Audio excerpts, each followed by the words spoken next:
You came back. Thank you so much. It's October 6th, and we know we're a bit late this year. We hope you didn't give up. So we're well, we're okay. We just have had a lot going on, and wonderful Stanley just hasn't had time to post the videos for you yet, but hopefully we are back on track. And again, we're so thankful that you're here. I want to thank some people that reach out to me from time to time. I know there are many others of you, well, not many, but some others of you who watch, but these people have really reached out to let me know things, and it means a lot. So I just want to welcome Bill and Donnie and Perla and Linda and Jamie from so far away, DeWitt, Thad, my brother-in-law, the OB George. He will sometimes watch. My nephew Emilian, who's a PA, will sometimes watch too.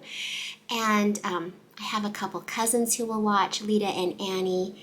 And then we have a new member to our MatsudaMath family, teacher Laura, all the way from Tennessee, who is going through Hurricane Helene damage right now. So we're sending safe thoughts for you and everyone there.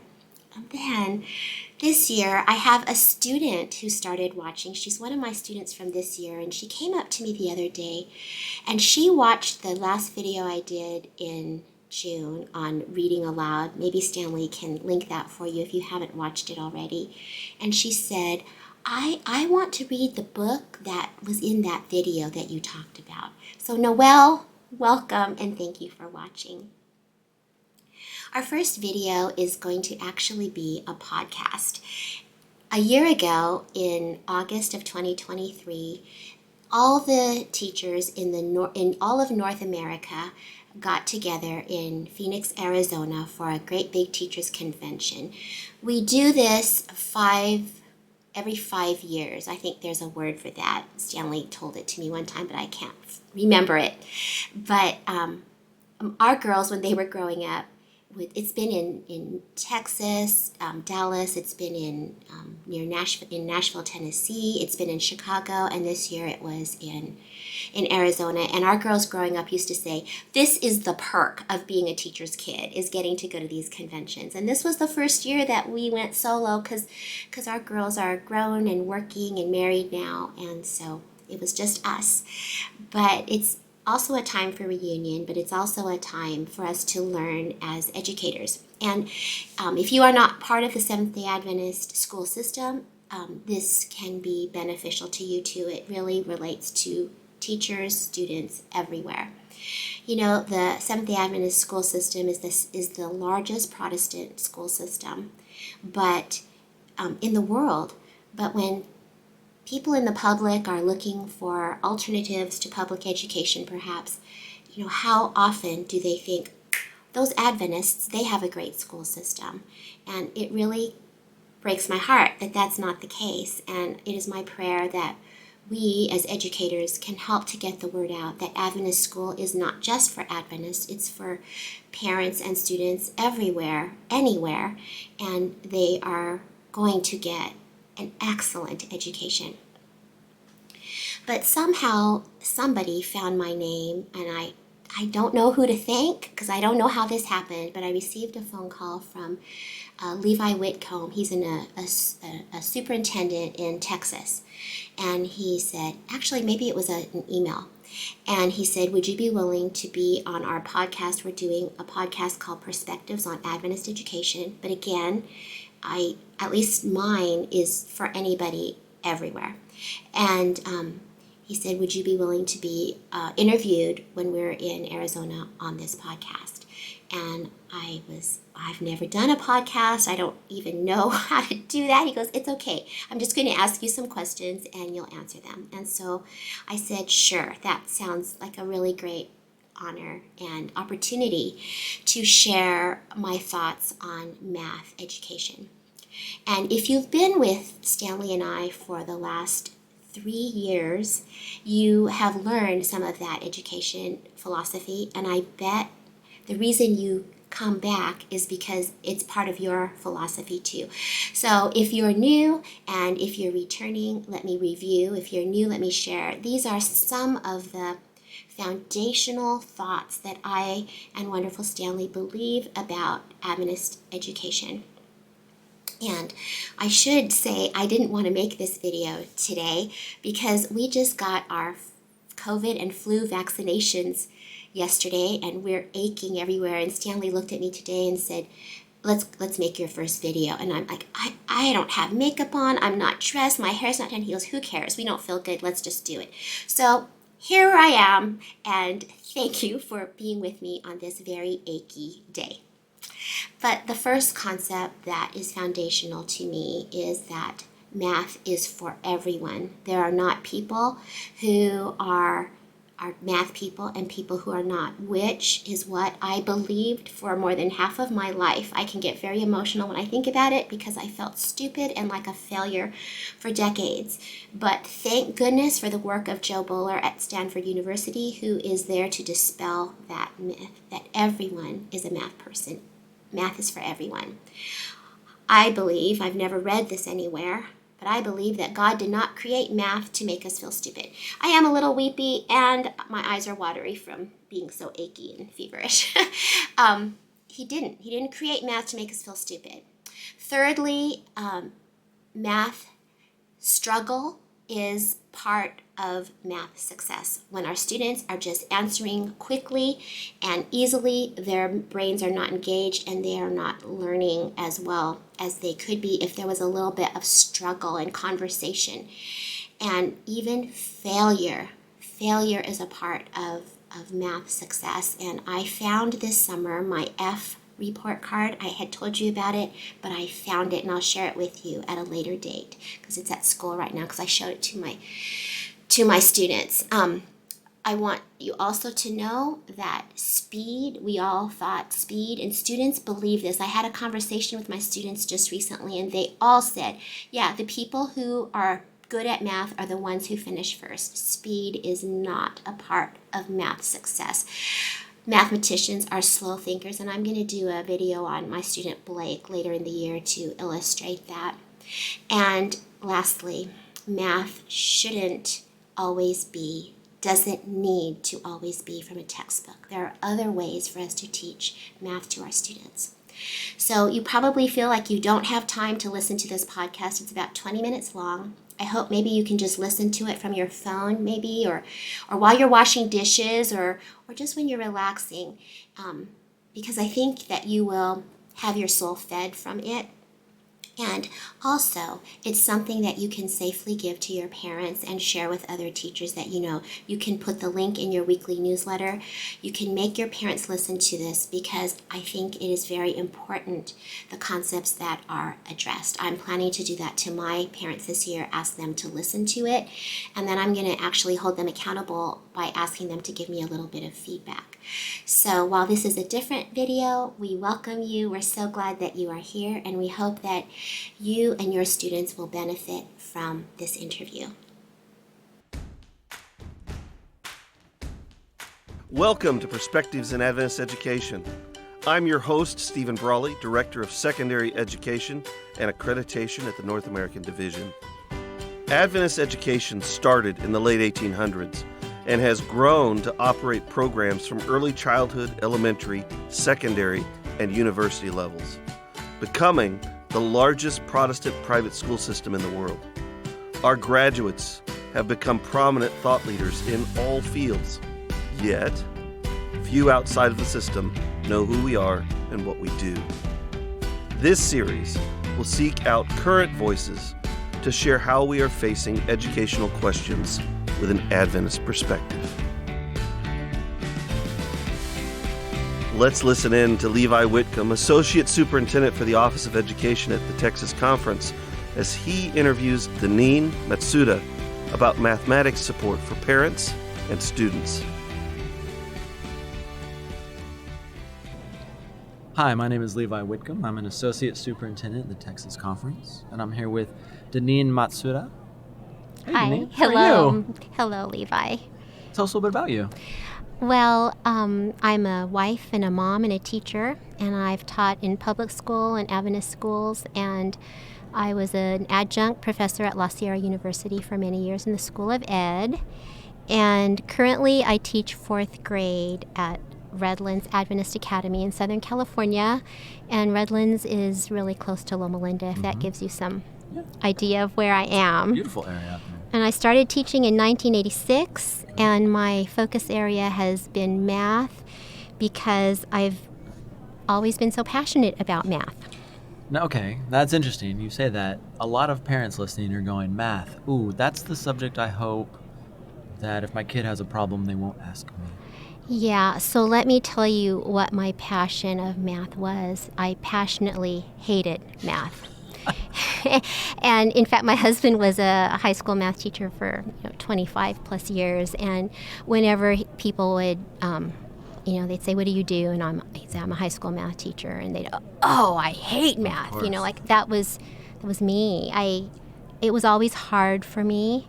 And if I can use this word, I always felt stupid in the area of math. I flunked out of Algebra 1 in Academy my freshman year before the end of October.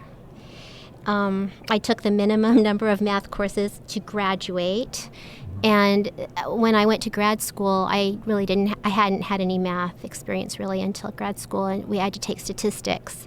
And just to give you an idea of where my skill level was and how much it had grown from that freshman year to stats, in the first day of class, I knew I was going to flunk again.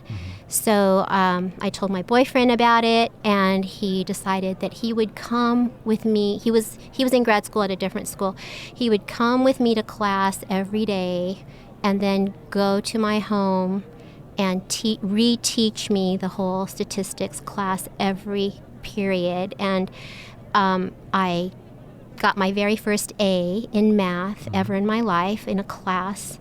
I married that man. But it wasn't until I became a teacher, I started teaching in 6th grade, and I realized that my math weakness became my strength, because it was never, "Why don't you understand this?" It was, I got what they don't get. I totally understood why they were so confused and frustrated. So that's when my feelings started to evolve, and I kept thinking about how I was taught math. Lecture, do a page, and, that was it. I think we're in the same math class. Okay, yes, I think most of America has been in that class. So that's how I was taught, it's how I was teaching, and I realized this isn't right. There's got to be more, and I didn't know what the answer was, but that's when I started searching, and I started going to conventions and reading. This was all pre-social media, so we didn't have all these, this is old school, trying to find ways. Was it on Instagram? Nothing, no Pinterest, nothing.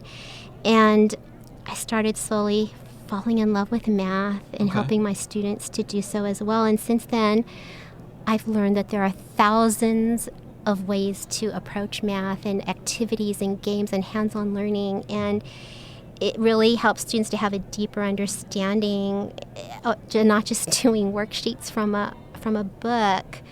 The number of students with math anxiety or who just hate math is high, and I get that. And so I used to hate math, but I don't hate it anymore. That's amazing. I mean, it sounds like you're talking about teaching Bible. Yeah. Honestly, the passion and the emotion that's obviously very present here, and that's amazing. Now, obviously, this is a path. This is the journey. Your journey. So, but you said, I researched this. I looked. Researched where? What kind of research were you pulling from? And what actually was meaningful for you? Yeah, so there has been a lot of research on this because math anxiety is so prevalent. And there are a couple really destructive lies that persist about math. One is that there's such a thing as a math person and not a math person. I bet if I asked you, Levi, are you a math person or not? Okay, there you go. Oh, I mean, yeah, sorry. no. You just told me there isn't such a thing. Sorry. Well, I jumped the gun, didn't I? But, and then second is that speed is a measure of math success. But there's a lot of research and neuroscience that has been done, and Joe Bowler from Stanford University is really in the forefront of this, and Carol Dweck with growth mindset and fixed mindset, and we now know that there's no such thing as a math brain. I've seen Joe Bowler now twice at a convention, and she loves to show this picture.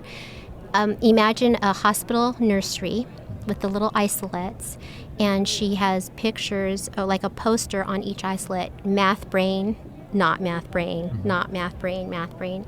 There's no such thing as a math gene. Through our experiences, people can look like they're math people, and they aren't, and not math people, but everyone except the severely disabled, but everyone can learn how to do math. She has a lot of YouTube videos, short ones and long ones, and in those videos and her research, we find out that this is interesting, Levi, when we make mistakes and struggle, they've done scans of the brain, and that's when the brain is most on fire, is when we're making mistakes and struggling.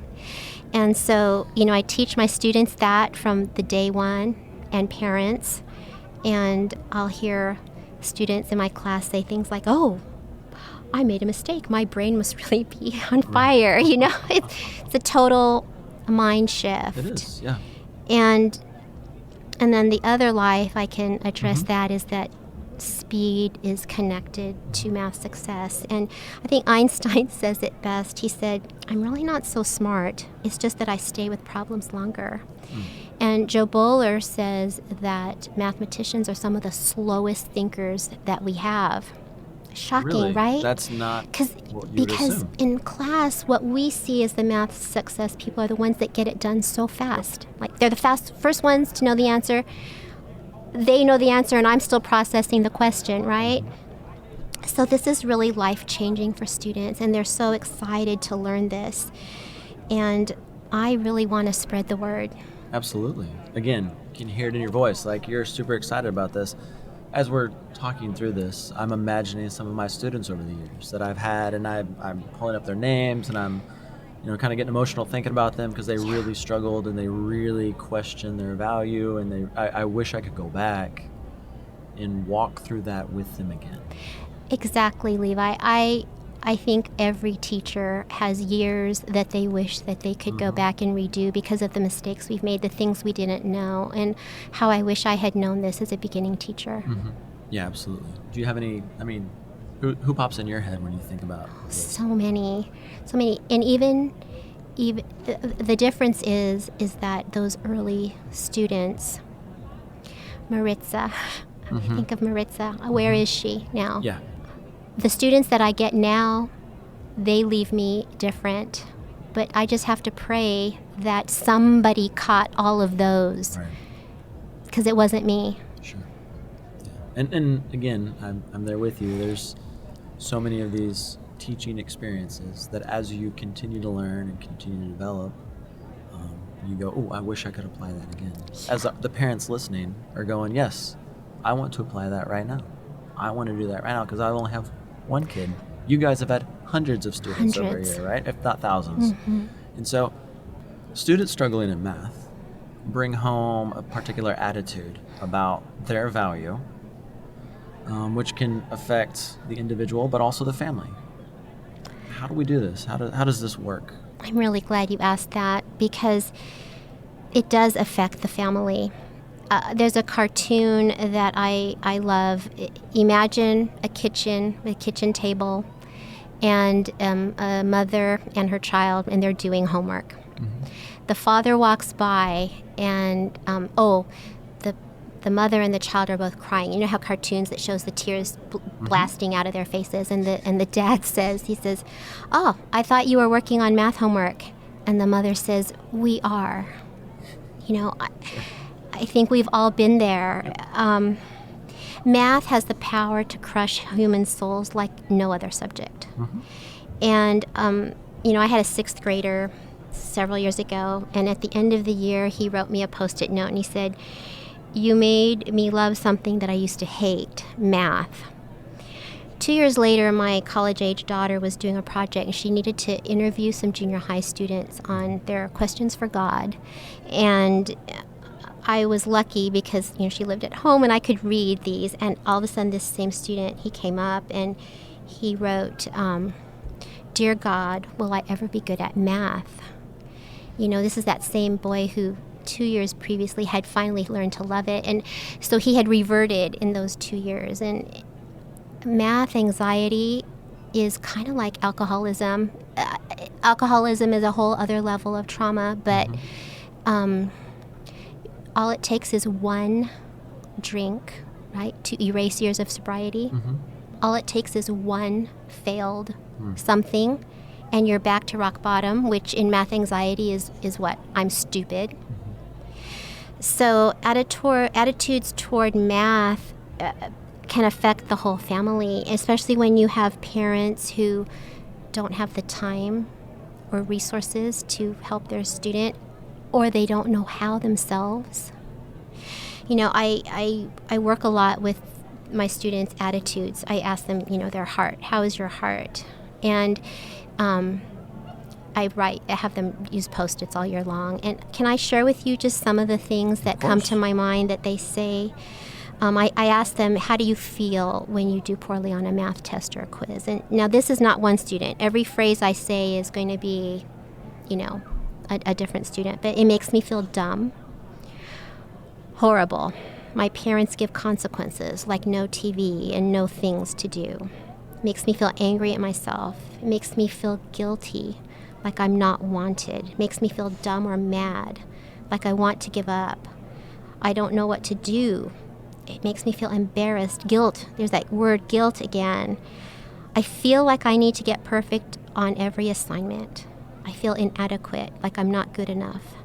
This one I really like. Sometimes it's embarrassing, but sometimes I laugh because it's funny, the mistakes.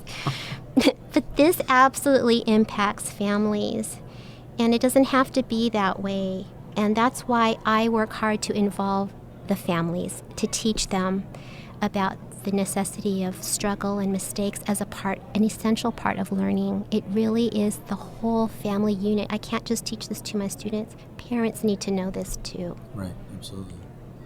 So parents listening to this right now and saying, you know what, I did not realize it was this foundational.